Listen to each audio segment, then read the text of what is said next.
One shoe, one slipper. Edward Hart was 28, the owner of a quiet little cafe called Moonlight Brew, tucked beneath the towering glass building of BOYLOVE Tech. The cafe had become a favorite among office workers. Warm lights, soft music, the rich scent of roasted coffee beans filling the air from morning to night. It felt like a safe place, the kind people entered to escape the weight of the city for a while. And at the center of it all was Edward. To everyone around him, Edward seemed like the perfect cafe owner. Polite, calm, and effortlessly charming. He remembered his customers' orders, listened to their complaints with a patient smile, and always served coffee with care. People liked him. Some even trusted him. But none of them knew the truth. Edward's warmth was only a mask. Underneath it was someone colder, someone distant. He had learned long ago that kindness was often temporary and people were unreliable. Smiling was easy. Caring was not. For Edward, life was simple. Run the cafe, make money, go home, repeat. He had no interest in attachments. That was until Otis Vale walked into his cafe. Otis, 35, was the CEO of BOYLOVE Tech, one of the fastest-growing tech companies in the city. He was known for being brilliant, demanding, and impossible to impress. Employees respected him, but most were intimidated by him. He carried himself with a natural authority, always dressed sharply, always serious, always in control. At least that was the image he showed the world. The truth was almost laughable. Behind the polished office and strict reputation, Otis had an embarrassing weakness. He adored cute things. Plush toys, animal-shaped pastries, tiny keychains, soft pastel notebooks. His private office was full of them. Hidden carefully, of course. It was the one side of himself he never allowed the public to see. One afternoon, after losing a bet to his employees during a meeting, Otis found himself forced to buy coffee for the entire office. He took the list, annoyed but accepting his defeat, and went downstairs to the nearest cafe, Moonlight Brew. The bell above the door rang softly as he stepped inside. Otis barely looked at the room before his eyes landed on the man behind the counter. Edward was making coffee, sleeves rolled up, his movements smooth and precise. There was something almost hypnotic about the way he worked, focused, elegant, controlled. Otis stopped walking for a second. Edward looked up. Their eyes met. "Can I help you?" Edward asked, his tone polite but distant. Otis blinked, suddenly aware of how long he'd been staring. "Right, yes. I need 12 coffees." Edward took the order sheet from him and glanced over it.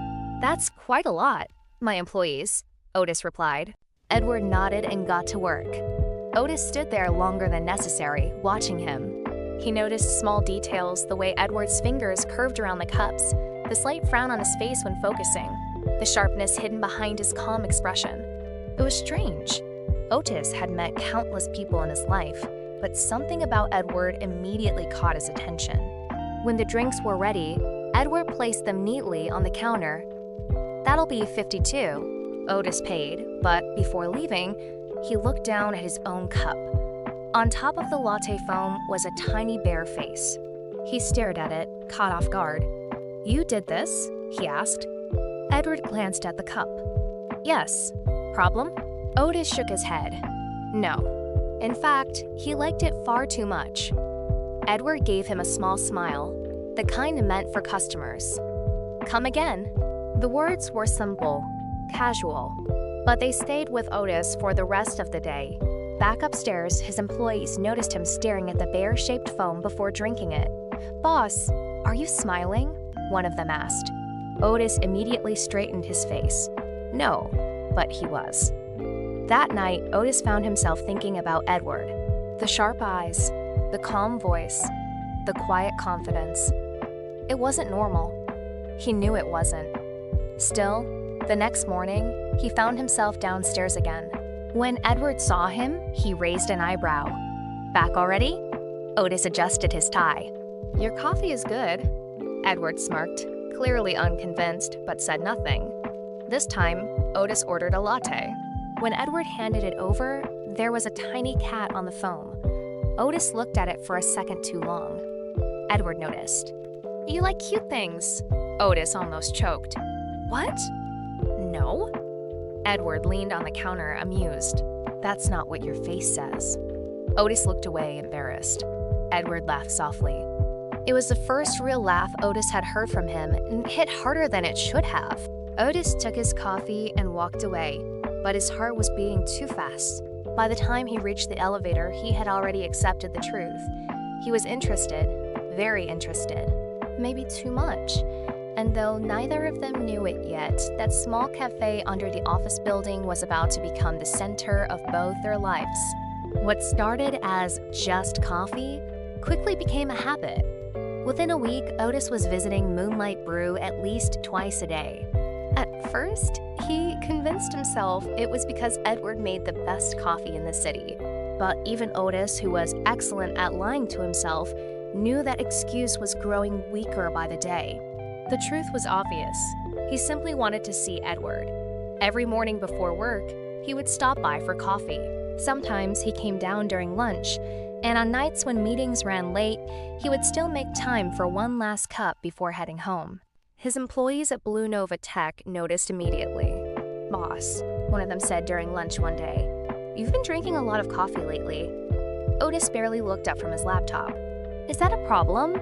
"No," the employee said carefully, "but I'm starting to think it's not the coffee you're addicted to." Otis slowly looked at him over his glasses. The employee immediately shut up. Still, Otis knew they weren't wrong. He had become too aware of Edward's presence, of the sound of his voice, the way he moved behind the counter, even the subtle changes in his expression. Edward, on the other hand, had also started noticing Otis more than he wanted to admit. At first, he had dismissed him as another wealthy businessman with too much free time. But Otis kept coming back. He wasn't loud, wasn't arrogant, and strangely enough, he seemed genuine. That was rare. Edward found himself watching him sometimes. Otis always looked serious, almost cold.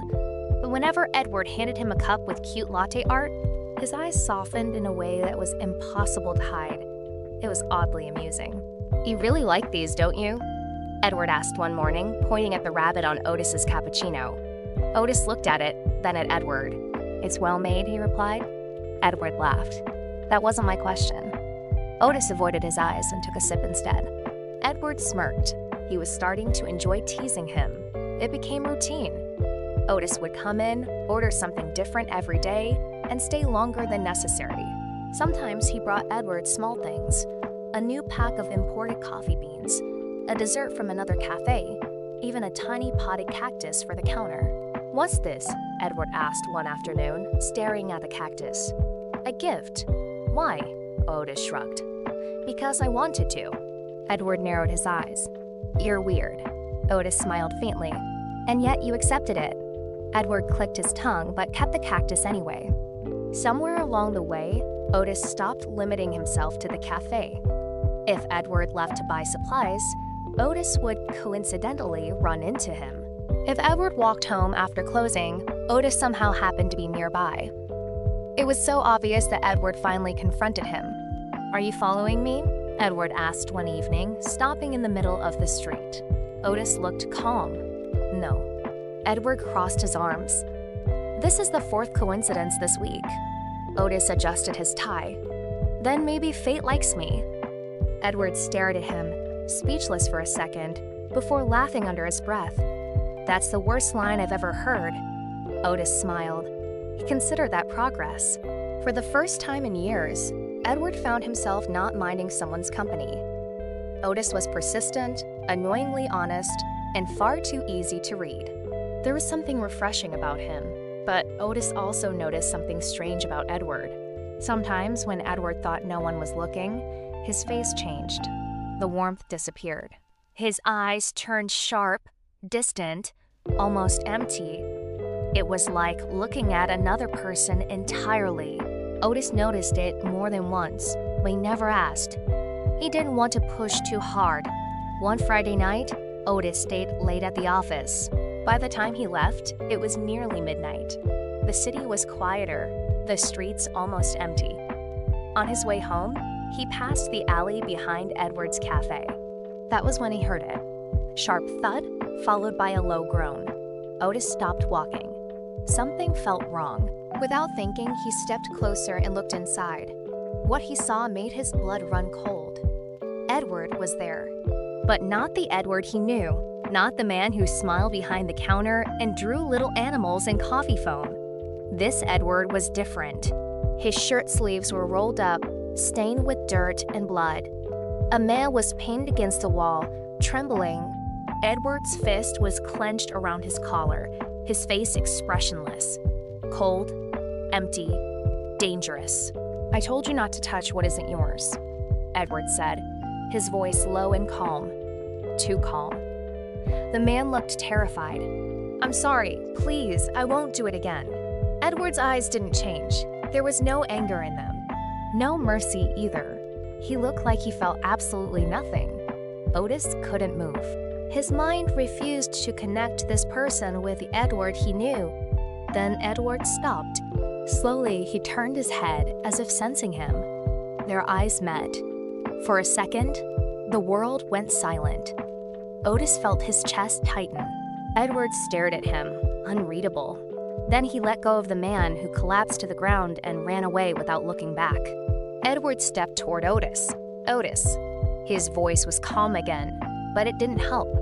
Otis took a step back. "What was that?" Edward tilted his head slightly. "Nothing you need to worry about." But Otis couldn't stop staring at the blood on his hands, the coldness in his eyes. He felt something he hadn't expected. Fear, real fear. Not because Edward was dangerous, but because even now, Otis still wanted him. That terrified him more than anything. Edward took another step forward. "You look pale." Otis shook his head quickly, backing away again. In his hand was the small rabbit keychain he had planned to give Edward that day. It slipped from his fingers and fell to the ground. Neither of them looked at it. Otis turned and walked away as fast as he could, his heart pounding violently. That night, he barely slept. Every time he closed his eyes, he saw Edward in that alley. The blood, the expressionless face, the violence. It shattered the image he had built in his mind. And yet, it changed nothing. If anything, it made everything more complicated. The next morning, Otis didn't go to the cafe. Or the day after that. Or the day after. Edward noticed immediately. At first, he thought it was a relief. No more constant staring. No more awkward gifts. No more ridiculous coincidences. But as the days passed, the cafe felt strangely empty. Too quiet. Edward caught himself glancing at the door more often than usual, waiting, expecting. And every time it didn't open, irritation settled deeper in his chest. He hated the feeling. More than that, he hated what it meant. Somehow, without realizing it, Otis had become important. And now that he was gone, Edward could feel it clearly. The problem was, he didn't know what to do with that. By the 5th day of Otis's absence, Edward's patience had completely worn thin. At first, he had convinced himself it didn't matter. If Otis stopped coming, that should have been a relief. No more unnecessary conversations, no more awkward gifts left on the counter, no more bright eyes staring at him like he was something worth chasing. It should have made life simpler, but instead, it left a strange emptiness behind. The cafe felt quieter, colder somehow. Edward caught himself glancing at the seat by the window where Otis always sat, expecting to see him there with his coffee and unreadable expression. Every time it stayed empty, his mood darkened. He hated it. More importantly, he hated that Otis had the power to affect him at all. After another ignored phone call, Edward stared at his screen with narrowed eyes. No answer. No replies to his messages either.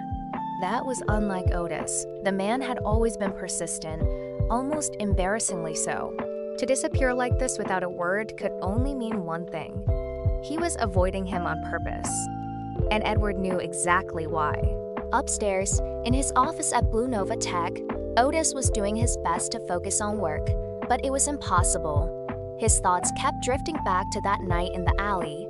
He could still see Edward standing there, blood on his hands, his expression so cold it didn't even look human. Otis had spent the last week trying to make sense of it. Part of him had been afraid, deeply unsettled by how little emotion Edward had shown. But another part of him, the part he hated acknowledging, couldn't stop thinking about how magnetic Edward had looked in that moment. It was irrational. It made no sense.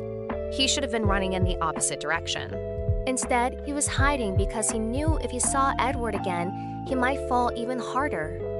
Boss, one of his employees called, interrupting his thoughts. Otis blinked. What? You've been staring at that same document for 20 minutes. Otis looked down and realized he hadn't read a single word. He sighed and rubbed his temple. Get back to work. The employee quickly left. Not long after, Edward walked into the building. The reception staff froze when they saw him. He rarely came upstairs. I'm here to see Otis, he said simply. One of the assistants nervously nodded and went to inform the CEO. Inside his office, Otis nearly choked when he heard Edward was there. Tell him I'm in a meeting, he said immediately. But sir, just do it. A minute later, the assistant returned to Edward and delivered the obvious lie. Edward smiled politely, but his eyes had gone cold. He knew Otis was inside. He could feel it. Fine. If Otis wanted to play this game, Edward would play too. That night, after closing the cafe early, Edward waited outside the building. 1 hour passed, then 2, then 3. Employees slowly left one by one until the building was nearly empty. Only one office light remained on. The top floor, Edward leaned against the wall, arms crossed, staring up at it. Still hiding, he muttered. Inside, Otis saw him through the window and nearly lost his mind. Why is he still there? He whispered. He had been hoping Edward would give up and leave. Instead, he was still standing there, looking like he had all the time in the world. Otis considered staying all night if he had to. But eventually, exhaustion won. He decided to sneak out through the side exit. Quietly, he grabbed his coat and moved toward the door. But in his rush, his hand knocked over a book on his desk. It hit the floor with a loud crash. Otis froze. Outside, Edward heard it. His eyes lifted toward the office window. A slow smile spread across his face. A few minutes later, the office door opened. Edward stepped inside. Otis was standing there, clearly caught. Going somewhere? Edward asked. Otis straightened immediately. No. Edward raised an eyebrow. Really? Because it looked like you were trying to escape. Otis avoided his gaze. I'm busy. Edward stepped closer. For a whole week? Work. That's not an answer. Otis sighed, looking everywhere except at Edward. What do you want? Edward's eyes darkened. An explanation. Otis hesitated. He could feel the tension in the room, thick and sharp. Edward took another step forward until there was almost no space left between them. You saw me that night, Edward said quietly. Otis stiffened. Yes. And now you're avoiding me. Otis swallowed. I needed time. Edward tilted his head. To decide if I'm dangerous? Otis looked up at him, surprised by how calm his voice sounded. Maybe. Edward laughed once, dry and humorless. And what did you decide? Otis didn't answer. Instead, he looked away. Edward's patience snapped. He grabbed Otis by the wrist and pushed him gently but firmly against the wall. Otis's breath caught. Edward leaned in close, his face only inches away. Look at me, Edward said. Otis forced himself to. His heartbeat was painfully loud. Why are you really avoiding me? Edward asked. Otis hesitated, then said the first thing that came to mind. I've been busy. Edward stared. That's pathetic. Otis cleared his throat. I was emotionally overwhelmed. By what? Otis looked away again. Life. Edward narrowed his eyes. Try again. Otis panicked. I was rethinking my priorities. Edward looked unimpressed. Otis. Otis groaned internally. Then, after a long silence, he muttered, because I was shocked. Edward's expression softened slightly. Because of what you saw? Otis shook his head. Edward frowned. Then what? Otis's face turned red. He looked deeply embarrassed. Because he hesitated. Because I always thought I'd be the top. Silence. For 2 full seconds, Edward just stared at him. Then he laughed. Really laughed. For the first time in years. Otis looked offended. It's not funny. That's why you disappeared? Edward asked between laughs. For a week? Otis crossed his arms. It's important. Edward shook his head, amused beyond belief. Then suddenly, without warning, he kissed him. Hard, direct. Otis's mind went blank instantly. He froze against the wall, too shocked to react. Edward kissed him like he'd been holding it back for days. Angry, desperate, frustrated. When he finally pulled away, Otis looked dazed. His eyes were unfocused, lips parted slightly. Edward stared at him for a moment, then smiled faintly. There. Now you can stop running. Before Otis could respond, Edward bent down, threw him over his shoulder, and headed for the door. Edward, Otis shouted, struggling. Put me down. No. Where are you taking me? Edward tightened his grip and carried him straight to the elevator. Home. Otis felt his heart stop. He had a feeling his life was about to change in ways he wasn't ready for. But deep down, a part of him knew it was already too late. He had been caught long before tonight. Otis woke up to sunlight spilling across the bed in an ache that spread through every part of his body, most noticeably his back. For a moment, his mind was blank, caught somewhere between sleep and reality. Then the memories from the night before came rushing back all at once. Edward cornering him in the office, that breathless kiss against the wall, being carried out of the building over Edward's shoulder despite his protests, the drive to Edward's apartment, and everything that followed after. His entire face burned red. He shifted slightly and instantly regretted it. God, he muttered under his breath. Then he realized something worse. He was lying beneath Edward, one arm trapped under the man's weight, while Edward slept soundly beside him, one hand resting possessively on his waist. Otis stared at the ceiling in disbelief. This was not how he had imagined any of this going. In every version of his future relationships, however rare those fantasies had been, he had always pictured himself firmly in control. Clearly, reality had chosen to humiliate him. Slowly, carefully, he tried to slide out from under Edward's arm. He had almost made it when Edward's grip tightened, pulling him right back. Otis fell against his chest with a startled sound. Where do you think you're going? Edward's voice was rough with sleep, low and lazy. Otis looked up and found Edward watching him through half-open eyes. Home. Otis answered immediately. Edward blinked once, then tightened his arm around him. You're already here. That's not the point. A faint smile tugged at Edward's lips. Stay. It was less of a request and more of a command. Otis wanted to argue, but his body was exhausted and, embarrassingly enough, the warmth of Edward's arms felt far too comfortable. Somewhere between irritation and fatigue, he gave up and fell asleep again. When he woke for the second time, it was late afternoon. The bed beside him was empty, but neatly folded clothes were placed on the chair nearby. A short note rested on top of them. Take a shower, food's ready. Otis stared at the note for a second. It was annoyingly domestic. And somehow, that unsettled him more than the night before. When he stepped into the bathroom, he froze. He was already clean. Edward had clearly taken care of him while he was asleep. The realization made his ears burn. Unbelievable, he muttered, dragging a hand down his face. After changing, he walked into the kitchen and found Edward cooking as if this was normal. After changing, he walked into the kitchen and found Edward cooking as if this was normal. He wore a simple black shirt, sleeves rolled up, his hair slightly messy.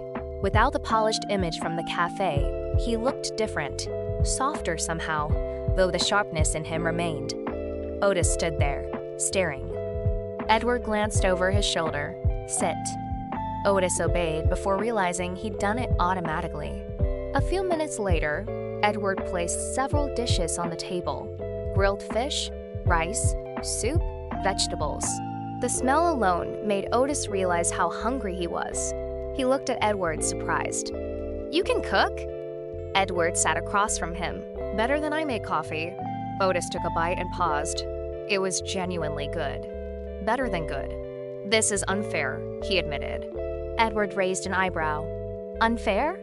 You run a cafe, apparently know how to fight, and cook like this? It's excessive." Edward smirked. "You're complaining while eating." Otis ignored him and kept eating. For a while, the room was quiet.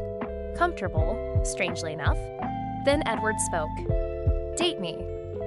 Otis nearly dropped his spoon. He looked up sharply. "What?" Edward's expression didn't change. "I'm serious."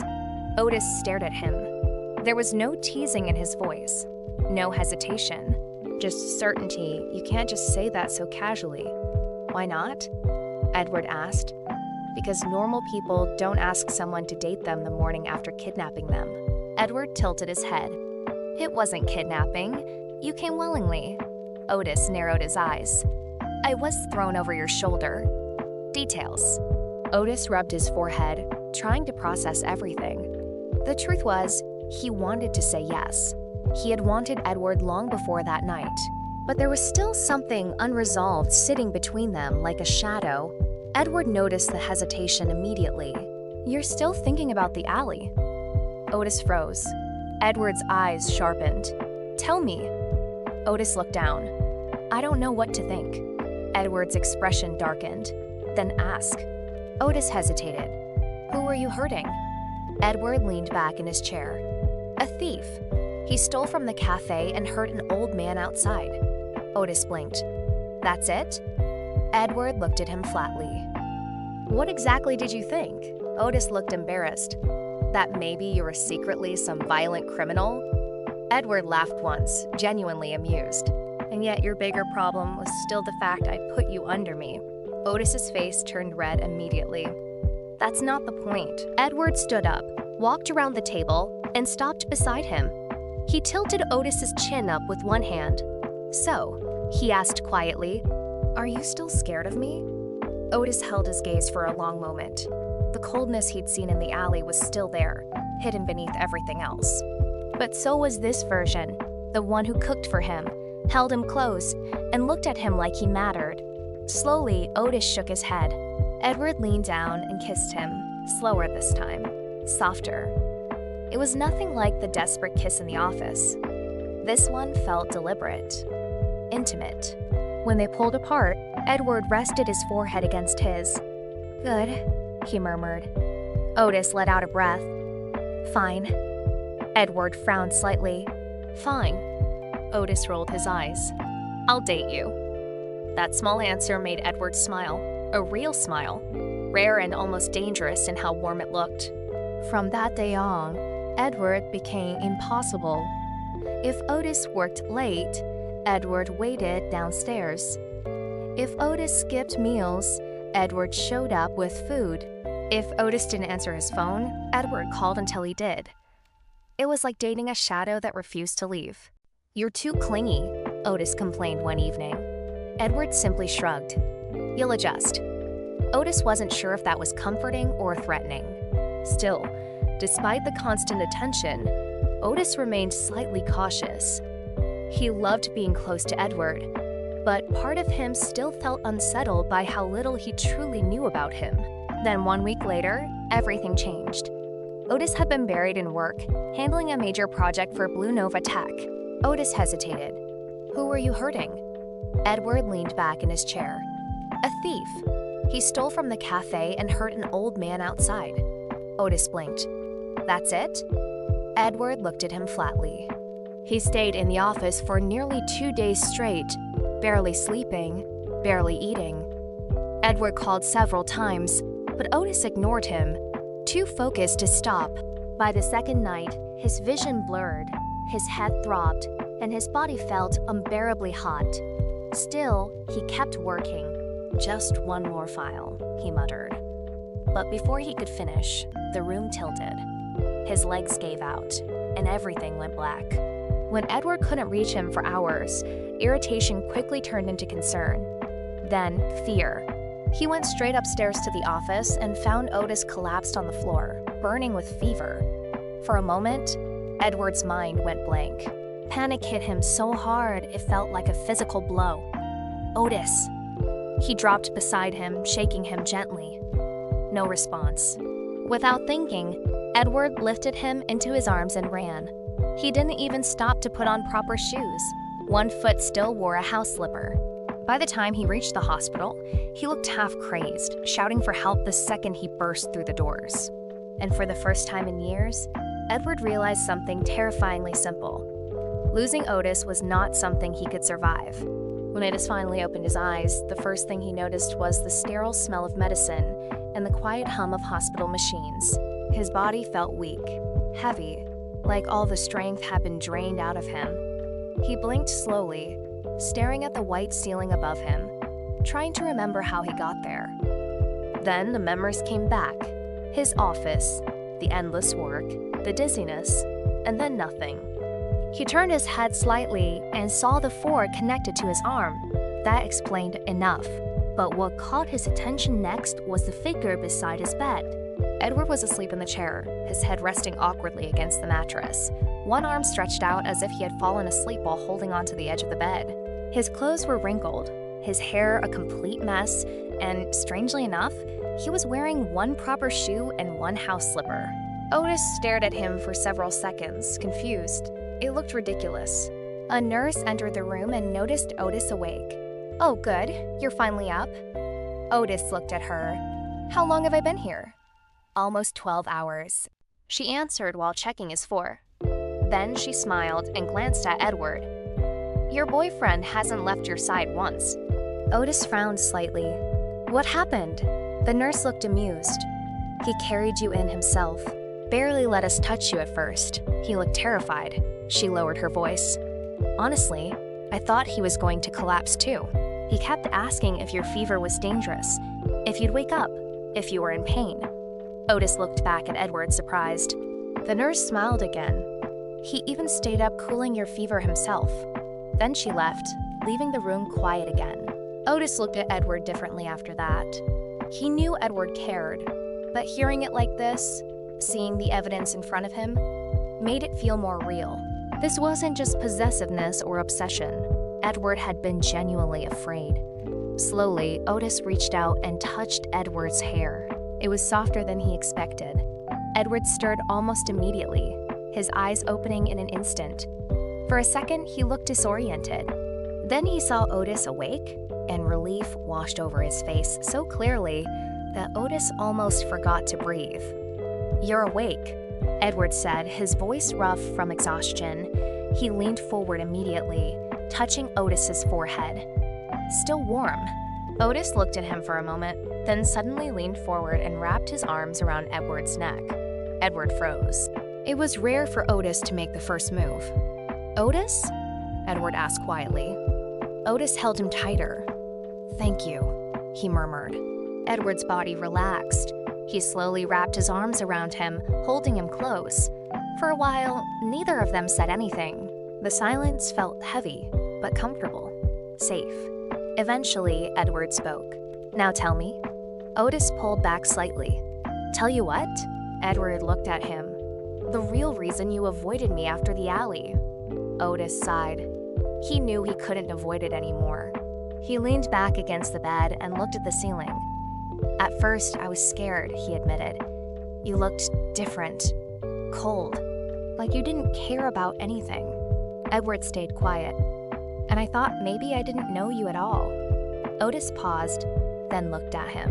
"But that wasn't the only reason." Edward raised an eyebrow. "I know." Otis looked away, embarrassed. I was also shocked because I didn't expect things between us to go that way. Edward's lips twitched. "Meaning?" Otis glared at him. "Don't make me say it." Edward leaned closer. "I want to hear it." Otis sighed heavily. "I thought I'd be the top." Silence. Then Edward burst into laughter. Loud, shameless laughter. Otis felt his face burn. "Stop laughing." Edward covered his mouth, trying and failing to stop. "You disappeared for a week because of that?" "It was a crisis," Otis muttered. Edward laughed harder.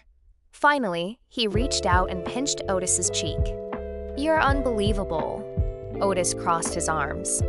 "And you're insane." Edward smiled, calmer now. "For the record, you had nothing to worry about." Otis frowned. "That's not comforting." Edward leaned close, his lips brushing Otis's ear. "No, I mean, I'd still choose you every time." That made Otis freeze. Edward pulled back, amused by his reaction. Then Otis remembered something. "What about that man in the alley?" Edward shrugged. "A thief. He stole from the cafe and hurt an old man nearby. I stopped him." Otis stared. "That's all?" Edward looked at him. "What did you think?" Otis hesitated. "Honestly, I thought you were secretly dangerous." Edward smiled faintly. "I can be."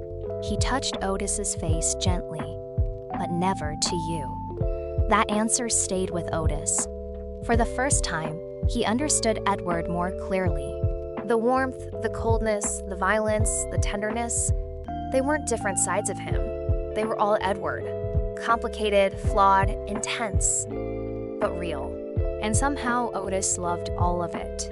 Edward leaned in and kissed him softly, carefully, as if reminding himself that Otis was really awake. When he pulled away, his forehead rested against Otis's. "Don't scare me like that again," Edward said quietly. Otis smiled. "Then stop overworking me." Edward snorted. "You overwork yourself?" Otis couldn't argue with that. A few hours later, after the doctor confirmed he was stable, Edward took him home. The entire way, he kept one hand on Otis's wrist, like he was making sure he wouldn't disappear.